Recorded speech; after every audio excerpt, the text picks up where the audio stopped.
Right after the panel. Why can't you buy it? I don't understand. Well, because they got in trouble with Google about their practices. I would have bought it for sure. And so now it's this whole thing. Well, so you can't follow a link.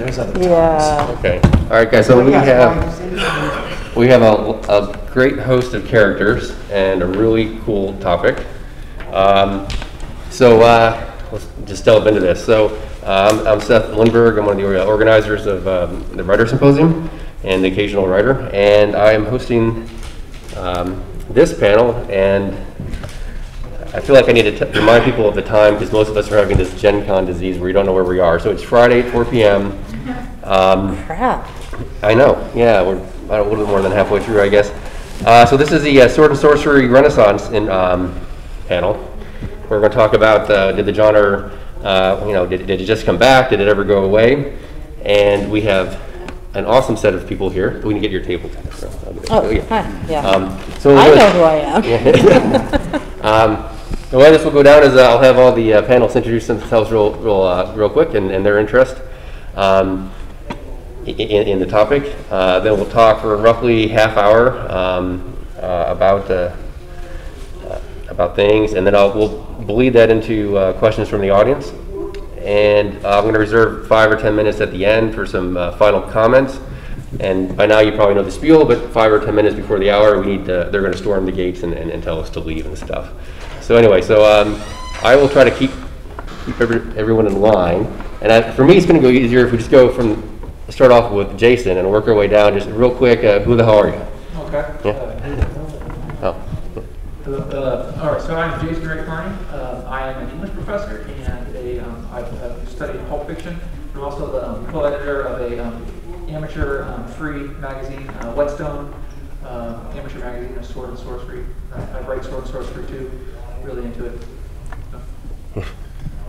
I'm Paul Weimer. I'm a fan writer. He's a finalist this year. I write lots of book reviews, including of Sword and Sorcery stories and novels. And one of my 2 published short stories to date is a Sword and Sorcery story. So I guess I have something to say.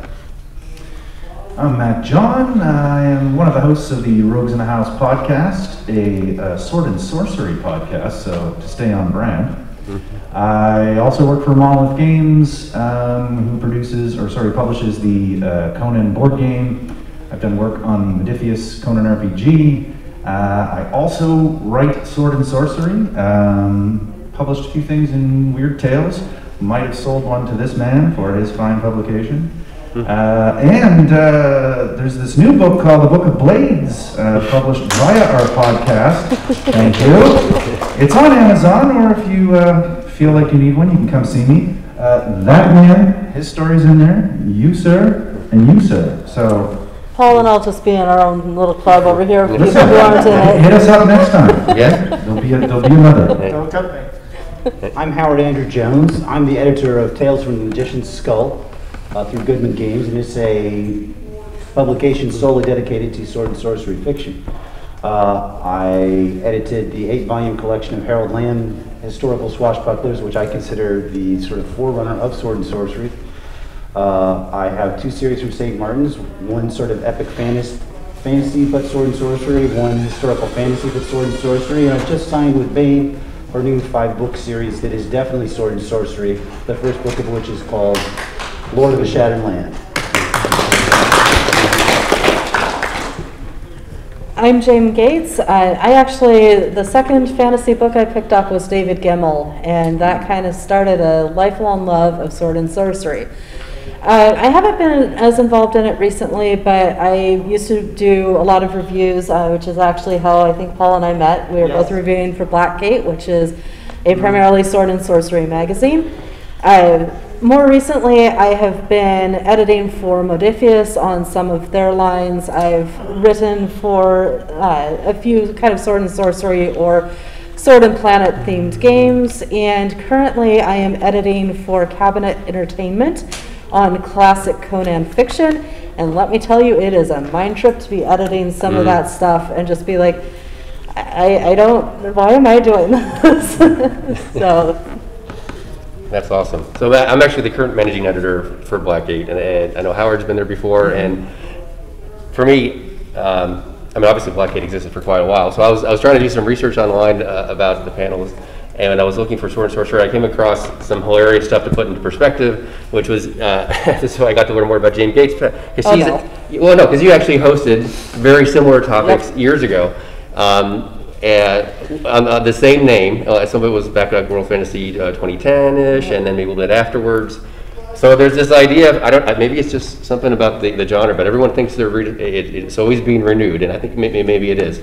But what's interesting is you moderated some of those panels back then. It's certainly nice to see you. There were 11 people on that podcast. Okay, so yeah, how many? 5? We actually had a 6th person. Daniel Myers was supposed to be on this.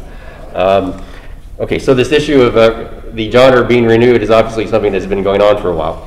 I want to focus more about where the genre is going, but we'd be amiss if we didn't quickly touch on about the history and maybe its tie to the games, gaming. And I know, Paul, you had some thoughts online you mentioned briefly, but I might start off with you just real quick, and others can jump in too. Just we can capture Sword and Sorcery's brief history, what it is, and then how it ties into games.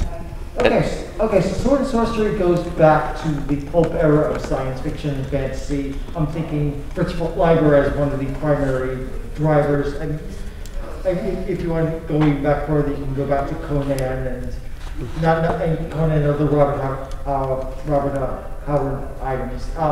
So where Sword and Sorcery kind of went from Fritz Leiber in the 50s and 60s and authors like that was into, I feel, Dungeons and Dragons kind of channeled that Sword and Sorcery feel, and a lot of that energy and ideas of sometimes low or weird magic and lots of intense action kind of was made for Dungeons and Dragons. That's where Sword and Sorcery kind of lived for a while, especially in the 70s as epic fantasy took off and epic fantasy became the dominant mode of secondary world fantasy. I could speak an hour about this if I heard or not. But then, as you said, there's been renaissances of Sword and Sorcery over time as people have discovered that there's more to secondary world fantasy than the big 800-page book that's 30 pages describing what you had for dinner. Sometimes you want something lean, mean, and punchy, and Sword and Sorcery keeps coming back as people keep rediscovering it. And I think that's absolutely correct. And perhaps the reason it's continually under renewal and renaissance is because epic fantasy has dominated for so very long. And so you've seen currents of it in the small press. You've seen it manifest in game fiction. You occasionally have a standout who's a breakout like Joe Abercrombie or David Gemmell, but that's like a lone voice or lone loon howling in the wilderness. Sometimes that's how I feel, God knows. Loon? Yeah, lone loon howling in the wilderness. I don't know what that is. Yeah. Okay. Good to know. Yeah, so hopefully it's going to catch fire and get more attention. I think in some way people are getting a little tired of the endless epic fantasy doorstops that may not resolve or may take too long to get to their point, and maybe they're going to be more interested in letting the Sword and Sorcery rise and get wider attention. I certainly hope so. I would just add that I think I stand by the words that people don't necessarily know they want it, but they do. And a lot of people just haven't discovered it, or they are so used to the doorstopper fantasies. Interestingly, we're getting somebody recording an audiobook of A Book of Blades here, and this is a person who loves epic fantasy, but she was talking to my buddy Logan about how much she loves these stories. And so that just kind of tells me that sometimes we just need to boost the signal. And I think that's what's starting to happen now, I like to think. I think one of the things that's really, I guess I should use this, save my voice a little. Gaming, and I touched on this earlier in the Pulp panel, gaming is so perfectly built for Sword and Sorcery stories because it focuses on the action. Sword and Sorcery is very cinematic, where epic fantasy wants to give you all the details, as they were saying. Sword and Sorcery is like, what is happening? What are the action high points? It's very cinematic. If you're watching a movie, one of my favorite Sword and Sorcery things right now is a lot of the Marvel movies. They're very action-packed. They're very intense. And it's the kind of stuff that I grew up loving with Gemmell and some of those others. And now we have, Modiphius is doing a great body of work that's very classic Sword and Sorcery, but a lot of D&D, a lot of Pathfinder. You know, you have Blades in the Dark, Apocalypse World. You have so many of these things that's really what they kind of focus on, is that cinematic style of play. And now you're starting to see a lot more board games in that space too, because it is so good and so dynamic. So I think that if Sword and Sorcery is really having a renaissance, it's currently in gaming, and I think that it's going to start spreading out of gaming, because it is fascinating to me, coming from traditional publishing, how many of my friends who had never gamed before are starting to write game fiction and games now. Like, there's so many people I know that I knew from my previous career that are now like, ooh, gaming is awesome, we're writing this and this and this. It's like, that's going to go both ways. Yeah, go ahead. I have some speculations about why it's so relevant now. It's like Sword and Sorcery. You often have one or two, sometimes it's a Sword and Sorcery duo, right? Character who is defining themselves against like an authority, right? And I feel like that's like really resonant with like all sorts of things happening in our culture right now. A lot of people will think Sword and Sorcery is just Conan, right? It's just like the one macho, toxic, masculine figure. Actually, there's some feminist elements in Sword and Sorcery. Some of the most powerful protagonists, women protagonists in fantasy fiction are in Sword and Sorcery. So, yeah. Nice. So I just came from the Q&A with one of our special guests, Brendan O'Brien, who's an African-American writer, and he actually has some cosmic horror he's written, and he had some really great perspectives. He's a good writer too. Yeah, it's for me just listening to him talk about it. But the tie-in to Sword and Sorcery is he actually liked elements of cosmic horror, but Lovecraft had a lot of racist issues there, which makes it hard to enjoy if you're going. But he explored that and kind of has reinvented. He's not the only one, but he's reinvented kind of for lack of a better word, a black perspective on it, which. It's fascinating actually, but it's like a renewal of cosmic horror in a sense. And I'm thinking, as it applies to Sword and Sorcery, I think there's been over social media a lot of what do you call it? Good vibes, Howard, on some words that you chose. I don't know if you remember this or not. You had some blog posts around 2010ish or so about that Sword and Sorcery was getting or needed a new. That was like 2000. Was it early? Yeah. Okay, I found it as early as 2008. But you mentioned that the sword needed a new blade or needed to be rehoned, so there's like a new edge to it, and things are kind of evolving. Then that's really taken off lately. Where there's actually online anyway, people are kind of grasping onto that. I think the genre does need to evolve and is evolving. And actually, so I thought we'll have you talk about what do you think a new edge is when it comes around. But Jason, I think you want to talk about, because you've been huge in the community of building and podcasts as well, like that Matthew's involved with Whetstone and the Discord server. There is a growing variety of social media and markets that are just coming out of the woodwork right now, and you're involved with one of them, so I think you'd have a really good perspective about the new edge here. Well, one of the things that's interesting about Sword and Sorcery is it's culturally heterogeneous, right? Like if you think about, I love the Lord of the Rings, but it's basically a cultural homogeneity, right? It's elves all the way down, right? It's like one culture. Where in Conan, you have all sorts of different cultures. You have sometimes they're not rendered in the, Stygians don't get a very good, representation, right? But at the same, so you have this interesting thing where there's all these different cultures mixing in Sword and Sorcery. There's, Conan is like this cosmopolitan figure. He has all sorts of different cultures. He wears different armor, different, he has a Hyrcanian helmet and a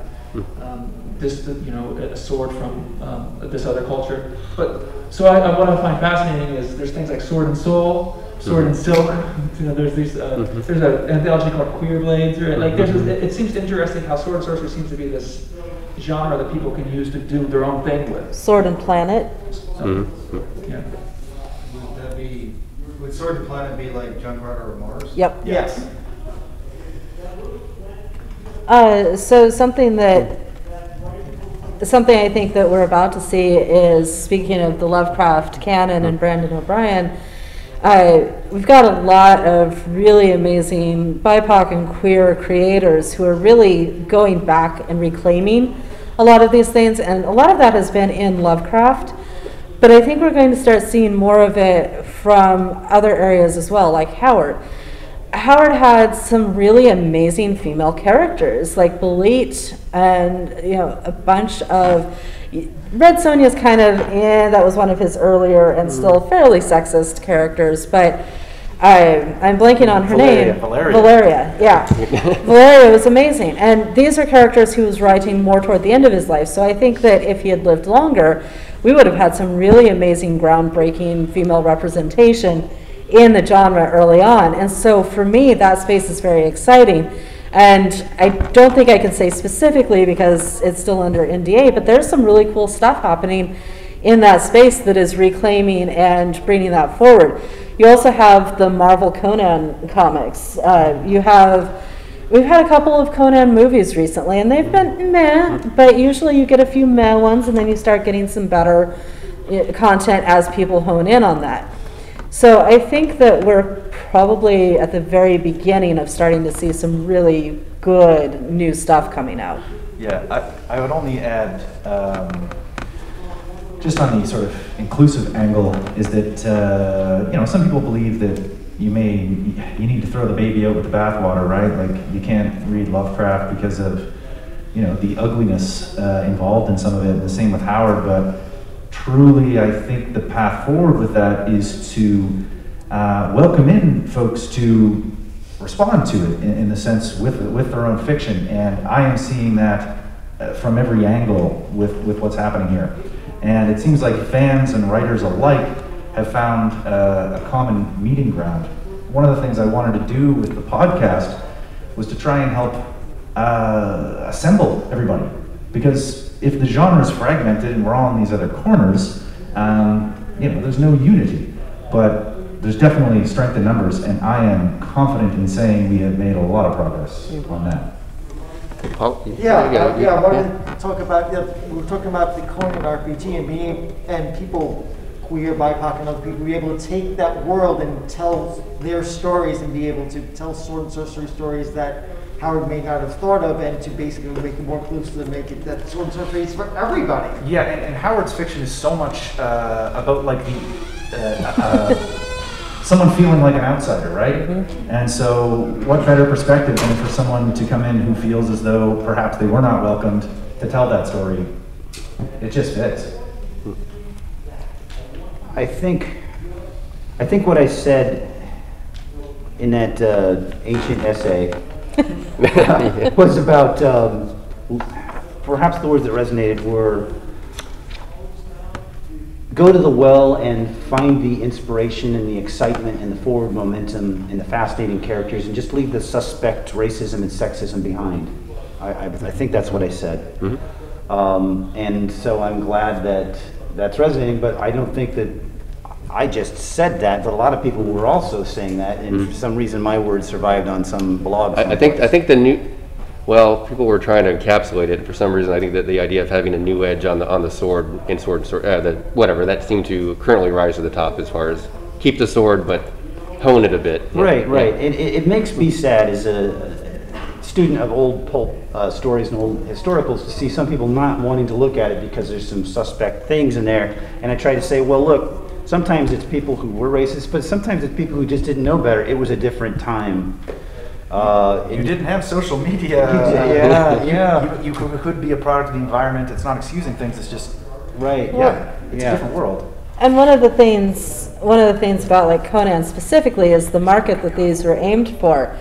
As I'm going through these stories, I can tell which ones were written for the lad mags, because you have this really definite story, and then there's like 2 paragraphs tacked on at the end with this forceful kiss, and it's like you literally don't, like, you can tell where the story ends, and then, oh right, I need to write this for money here. And it's really obvious, and so some of these things it's writing to the market. Absolutely. Robert E. Howard. So he also created another female character named Dark Agnes. He wrote 2.5 stories about her, and she was an independent, swashbuckling woman he was all set to have adventures with her. The reason he only wrote 2.5 is because he wrote the 2, sent them out. They didn't sell. He couldn't find any place to sell them. And so he stopped halfway through the 3rd one. And that's as far as it got. And then he died. And if the editors had been willing, we might have had this groundbreaking, swashbuckling female adventuress from Robert E. Howard, but he couldn't sell it, so it didn't happen. Yeah, Jason?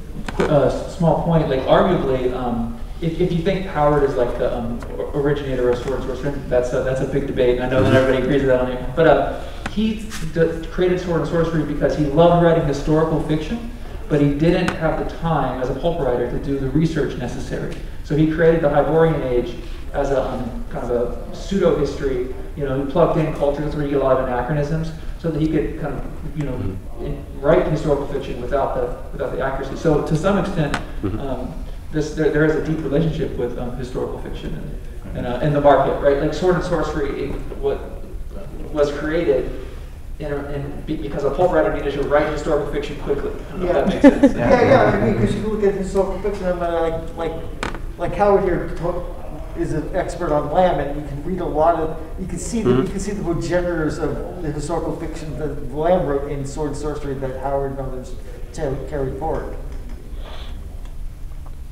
Thanks. Okay, so I think it's interesting. We're at the same time the genre is evolving and diversifying. There's still a lot of more classic, if you will, sword and sorcery occurring. I think there's supposed to be a Conan Netflix TV show coming out, and certainly there's a lot of availability of, I guess, more old school versions of it. So I'm curious, really though, where you guys see, not where it's been, but like, what is sword and sorcery good at, or what could it like, or what is it good? Maybe you guys know stuff behind the scenes. What is it going to look like, 5 years from now? So what is it? What could it be, or what it is going to look like? Where do you guys see it going? Well, Yeah. I can tell you where I hope it's going to go. Look, as the editor of Tales from the Magician's Skull, we're trying to do exactly what I proposed 20 years ago. We're offering a forum for exciting adventure stories that leave the gross stuff behind, but just have the fun stuff. And it doesn't mean to say some of it is full color, wild escapist adventure, but some of it's a little bit more thoughtful while you're having adventures. And I would love to see more people finding that and enjoying it. And I would like to see that in larger books. Now, I sold a Sword and Sorcery series that is serial fiction. I didn't know that, I was worried that might not sell, but it's interconnected stories. It's almost like a TV season. So each episode stands alone, but characters return, arcs get fulfilled, and then the end of each book is like a season finale. So a whole bunch of threads are resolved, but there's still enough room for what happens next season. Yeah, I think that's a really important thing, because our content consumption now is so much about episodic things, streaming, where's the next bit. And the fact that you have sold that, I think, is a big indicator of the viability of that kind of storytelling. But Whetstone as well, I think is a fantastic format, because what is it, 2,500 words is your max. And so, and this is a free publication that they put out, not free of work on your end, I trust. But it's, these are stories you can read on your lunch break, on your phone, digital only. And for me, that's very inviting for anybody who kind of wants to break into reading episodic content, and it's the answer to the doorstopper. And I'm not against doorstopper fiction. Like, I love Joe Abercrombie. He's probably my favorite modern author. I'll read Martin. But there's got to be something else, some more bite-sized content. And in the Netflix era, right.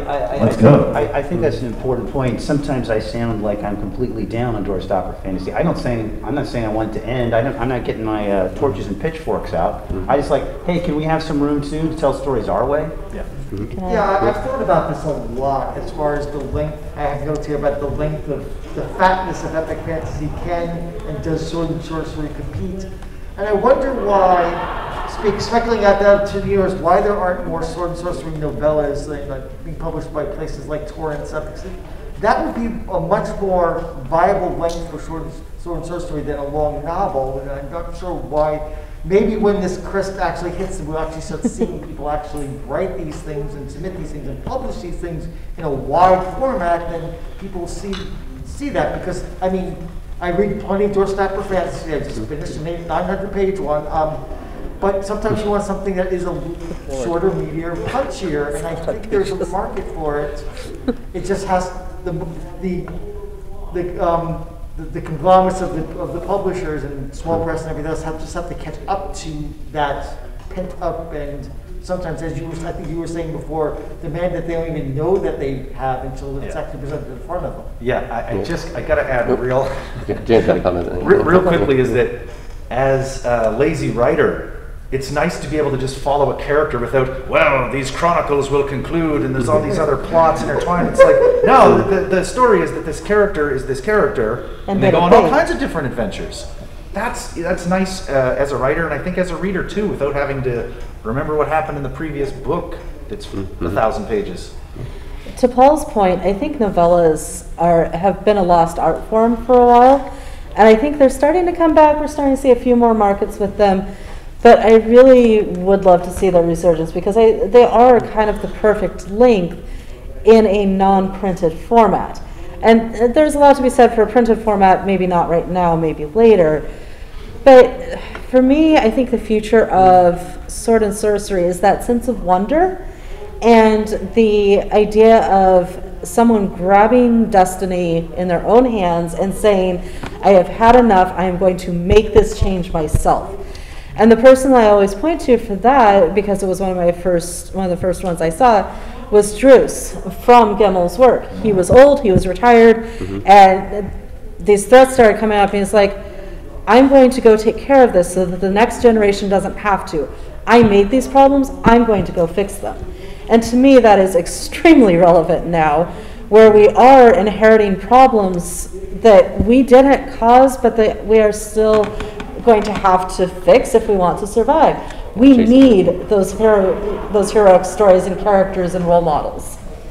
Jason? Yeah, absolutely. It's like empowering. You know, like the characters are very. It gives you agency. But I want to say, like, comparing the doorstopper fantasy to the serialized sword and sorcery character, like for the Hannibal stories, for example, like you still get rich, dynamic characterization over the course of the saga, right? Like, sometimes they're like, oh, in a novella you can't really create a dynamic character, or like a longer short story you can't do it. No, I think I know people don't really care for, if you're a Howard fan, you don't care for Elsbreg de Camp's Howard saga, like, but that sort of narrative, right? Like 200-page novel, same character over 15 different novels. That is so cool. That kind of storytelling needs to return, and I think sword and sorcery is the genre for that. And that's kind of more like our minds are primed for that because we watch Netflix and they serialize stories. Yeah. I wanted to add a tiny tidbit of information of what could have been. When we were at Howard Days, Fred Momberg, who's he's like the rights holder of the Robert E. Howard stuff, they had actually optioned the film rights for Legend, and the plan was to actually have Arnold Schwarzenegger come back as Conan to do the Legend of Conan, but they were actually adapting Legend. Can you imagine? Yep. Talk about putting it back on the map. That would have been fun. Do it. To just add one more thing, we're talking about serialized and novellas with diminishing attention spans. This is perfect. I think this is why a lot of fan fiction, serialized stories, like there was just a piece released about these content mills for werewolf fiction coming out of countries where they can pay abysmal rates. Like, the market is there. Yeah. We just need the organizers to pick it up and give a place for these things to be written and released in a centralized location that people can find. Nice. I want to take a quick pause to look at the audience out there to see, get a rough idea of how many questions might be burgeoning out there. If you have a question coming in your mind, please raise your hand. Okay, cool. I'm going to put you on the spot. Okay, so I'll run down to you. Go. Or you can, yeah. I feel like I'm a little dotty. Come on, do it. Oh, thank you. Great. So I guess I have a few questions, but my main one is, what is the biggest difference between like epic fantasy and sword and sorcery? Because I have seen a lot of cinematic battles in epic fantasy. But yeah, what do you guys think is the main difference? I think Paul has ideas. I wrote a whole essay on SF Signal about this. Look back in the day. So my conception of how the difference between sword and sorcery and epic fantasy and anything between is basically, what are the size of the stakes in the story? Are we dealing with a threat to a village, or are we dealing with a threat to the entire multiverse?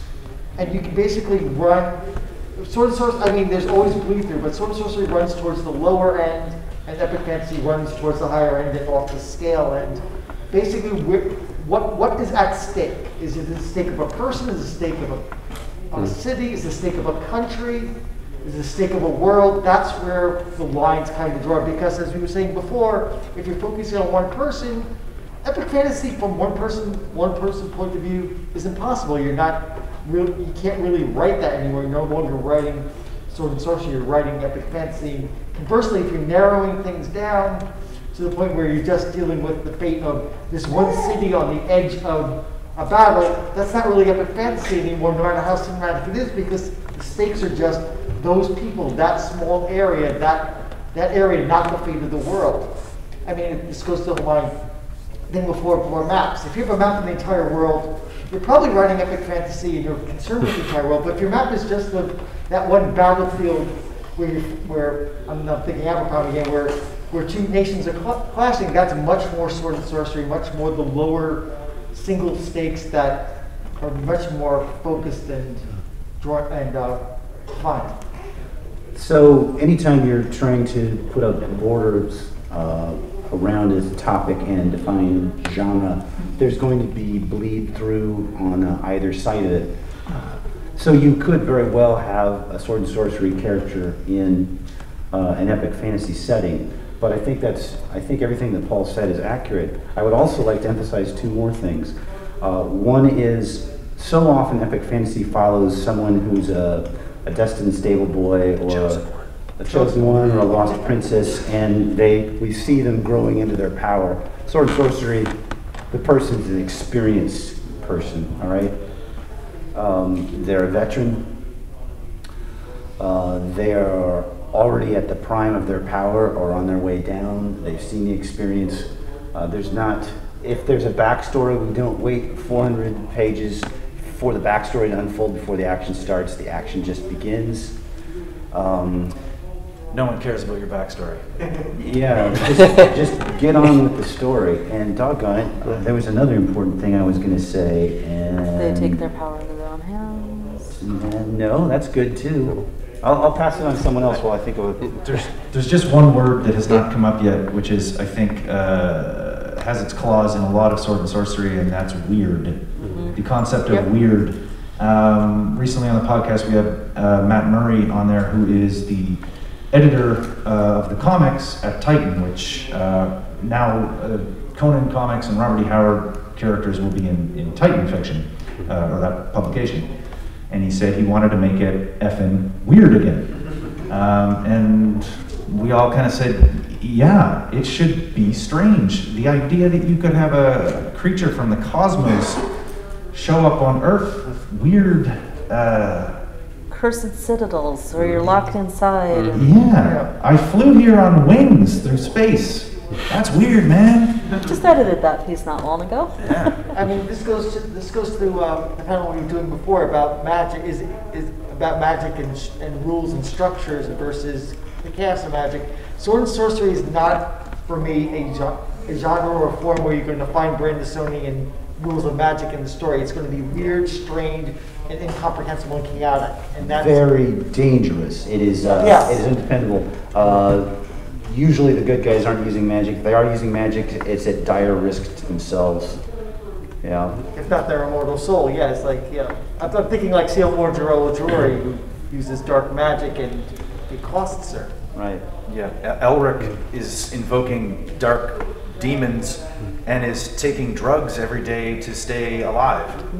That's weird, man. And am I mad? I mean, Fritz Lindbergh is known for calling the sword and sorcery genre the earthier sort of fantasy, and I think a lot of my impression of that is that a lot of times in epic fantasy you have things like, I don't know, elves and fairies and all these weird things all over the place, Epic never present. romances. Like it's actually really fantastical across the board, and I believe what he was referring to is it being earthier is that most of the land is at least somewhat realistic. There's this weird aspect that comes into it, but like for Conan, he's still in this kind of quote real blend of history anyway that seems.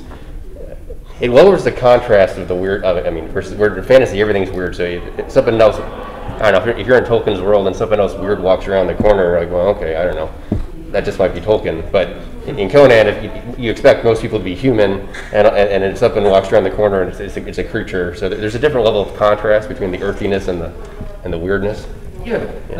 There is a very artful contrast between the natural and the supernatural. Right, like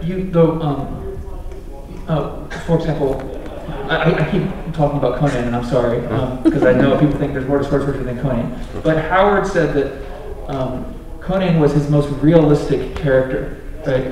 And and also like one of Howard's like major correspondents whenever he was creating Conan was H.P. Lovecraft. And so in cosmic horror, there's always this violation of the natural order. Right, and so sword and sorcery kind of comes is informed by that like stark tension between like the profane and earthy and normal, but then when like the elephant-headed alien god shows up, it's like you always get this, the hairs on the back of Conan's neck stands out because but if you're in the Middle Earth and there's an elf, you might if your friend is an elf, you're not really the violation of the natural order is not that big of a deal after a while. I finally remembered the other point I wanted to make. All right. And that is sword and sorcery. The difference between sword and sorcery and epic fantasy is much more obvious on the page than it is on the screen. Yeah. So if you're watching The Lord of the Rings, a scene with Aragorn kicking butt doesn't look that different from a scene with Conan kicking butt. On the page is where you see the difference. Lord of the Rings is slow and leisurely and lyrical and beautiful. Not to say that sword and sorcery can't have beautiful prose in it, because it often is very lyrical. But they come from two different traditions. And the tradition of sword and sorcery came from the pulps, magazine stand. You pick up the magazine to see if you want it, so the stories are written so that the first paragraph hooks you. Whereas the other tradition, Tolkien, Lord of the Rings, it's sort of a leisurely European novel, almost like a travelogue. You're supposed to kick back in your chair and get your pipe out and sort of sink into the landscape. And I'm not saying that there's anything wrong with that, but you see that there are two different approaches. And of course, these days they're blended a little bit more, but... One of my favorite modern things that I put in the sword and sorcery bucket, even though that's very questionable, is Del Toro's Hellboy and the Golden Army. Because I think one of the very important things about a lot of sword and sorcery is a sense of loss. You have something changing. Conan is learning about civilization that is spreading. He's becoming civilized. He's losing his wildness. Elric is fighting to maintain what he knows and loves. You often have that sense of something is going away or gone. You often stumble across these ancient lost civilizations or the last members of a tribe or an influential family or a cursed person who has hung on since a primeval age. And so there's that, while it's very action-packed, you also get these very dreamy, kind of sad elements too that I think are very indicative of that time period where the world was changing so rapidly, there was so much war and uncertainty, that for me that's a really impactful thing about sword and sorcery, is that sort of sense of wistful change and loss and melancholy. Melancholy is a very good word. And I think, especially similarly, in that Tolkien kind of delves with some of those themes as well in some of the shorter pieces. I mean, the whole thing overall is epic fantasy, but he has kind of he has sword and sorcery sort of elements within it. I mean, as a dark example, the flight of Morgoth and Shelob is a whole sword and sorcery story in and of itself as they're traveling all the way from not having stolen having destroyed the trees, going back to Middle Earth, and Shelob nearly destroying Morgoth. So it's a very dark sword and sorcery story within an epic fantasy tradition. I think it's because there's a geological timescape as part of sword and sorcery. It's like if you think about, there's a scene when Cole is going into his city and he's looking at these giant statues of the ancient kings, and he's thinking like 1,000 empires have come before and 1,000 empires will follow after. So there's this like, it puts the human in contrast with it. Basically like, it's a very human genre because you're just one little person in this great world. And epic fantasy inverts that. It's like, and not in a bad way. It's like you're a very important person in this huge world. You're one person, but you can still do. You're one person, but you can still do so much, and you do it despite, or perhaps even because, you are that one person, and no one else is coming to save you. You have to save yourself. Quickly probe the audience. You got questions out there? Okay, got two. Sean, go first, then I'll go. Maybe third one. Yeah. I'll turn it down. We have about 10 minutes left, so we'll try to make it quick questions and quick answers.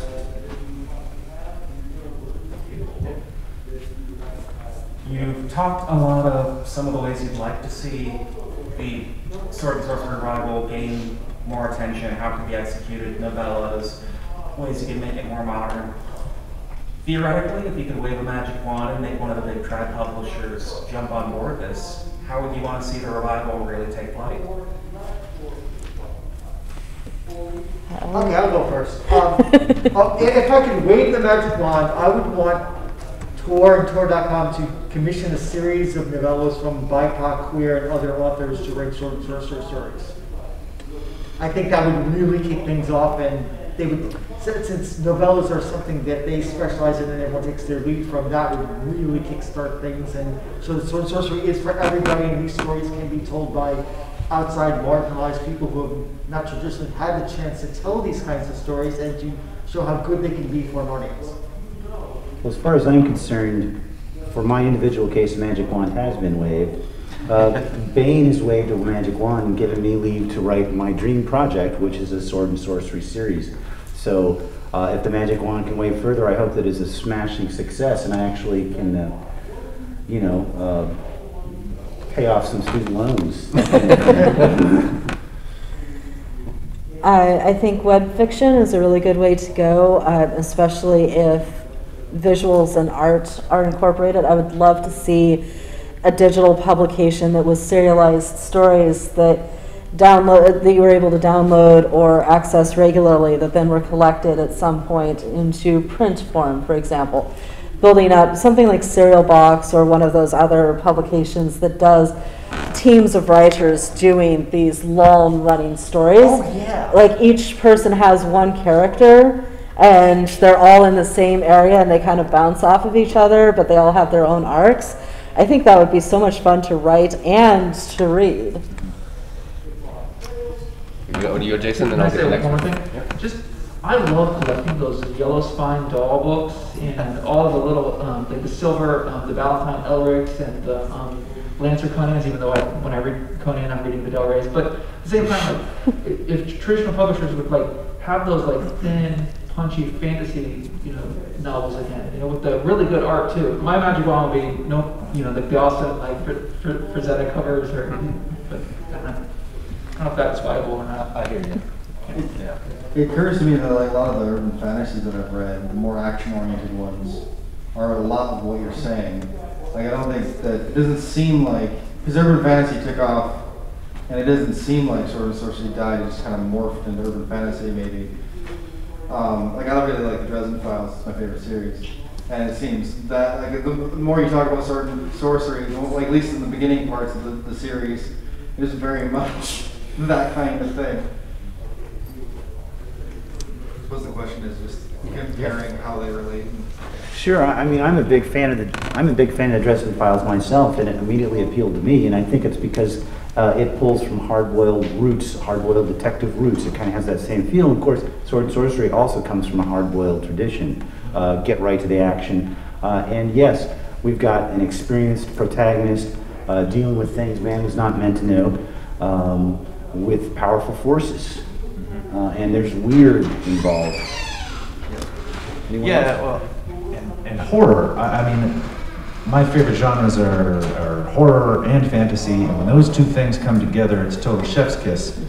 But I think too, more of this is happening than we even realize. It's just kind of tucked under other banners and things like that. I don't have any magic wand thing, but I would like to see a return to sweet painted covers. Yes. Was there a question here?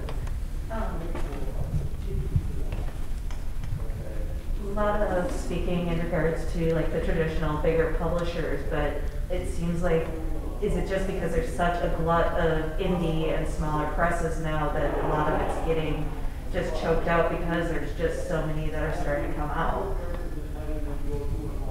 I can, but You got thoughts? as one of the founders of one of those small presses, I don't think that they're getting choked out so much as that's not really a thing that a lot of them are leaning into. There's been a lot of kind of weird fantasy, urban fantasy, and more unusual just plain fantasy going through those. Sword and Sorcery hasn't really been hitting as hard. I think one of the places that had been doing some really good work was Nightshade Press back a few years ago before they collapsed. Yeah, they brought back Amaro. Yeah, Nightshade was doing great work and had a great editorial vision, but small presses are very dependent on the editors and their tastes, and so I think that is a little bit less, you're going to have less variety within those small presses, and one or two books might kind of get lost amongst everything else. So I think we'll migrate toward the closing comments, and so I think we'll all have roughly a minute to say something. And I don't think we actually covered a list of some of the newer markets in these smaller presses for good or worse, as far as that. But I think that might be good to mention too. I think is where are these new, as you say something, maybe indicate some of these other small presses and or even other markets. So we'll just go down from Jason down this way. Yeah. Tales from the Magician's Skull. It's a good place to be. The newest Sword and Sorcery is being published. And also Whetstone. It's free. But yeah, I guess my closing comment is there's a lot of new Sword and Sorcery being published, and just it's out there if you look for it. And hopefully there's gonna be more. My closing comment is that I just came up with a new definition of epic fantasy versus sword and sorcery. In epic fantasy, generally, you're being the chosen one. You're chosen to save the world. Whereas sword and sorcery, I think, as you were saying, Jaym, that you decide, like, I'm going to pick up this armor and this sword, and I'm going to go fix it myself, and just do it. I would say, come join us. Get involved. Whetstone Discord. Hit us up on Rogues in the House podcast. I do think we are assembling the best of the best and those most interested in this in these circles. And we are friendly, we are welcoming, and that's going to serve us well. Also, buy a book of Blades on Amazon. I thought of a few more places that are publishing it. There's Heroic Fantasy Quarterly.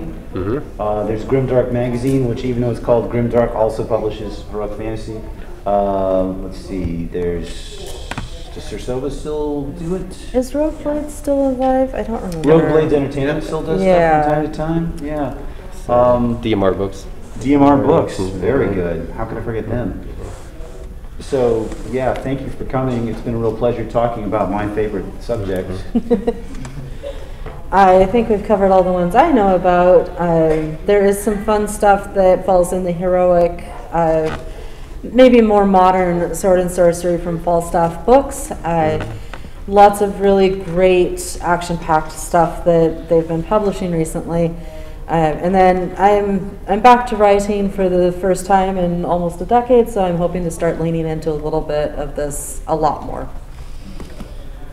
Nice. I think there's some other venues too, and other places to go. So if you are interested, There's lots of different communities you go to, so listening to the podcast is great. Associated with Whetstone is a really cool server on Discord, which has really helped grow in the community. I run the Goodreads Sword and Sorcery group, which is another forum. It's very tame and welcoming. We are often referring people to different, opportunities. There's a lot of online ones. I think there's a bunch of Sword and Sorceries anthologies coming from the UK and a couple other online magazines that are called Sword and Sorcery. They're pretty easy to find. Cromcast is another one, and Beneath Ceaseless Guys, and Oliver. Oh yeah, Beneath Ceaseless. Oliver Brackenberry's been doing a lot, and I think he's trying to get a New Edge magazine going as well. So it's very easy to get involved. But I wanted now is make sure we can have a chance to thank the speakers.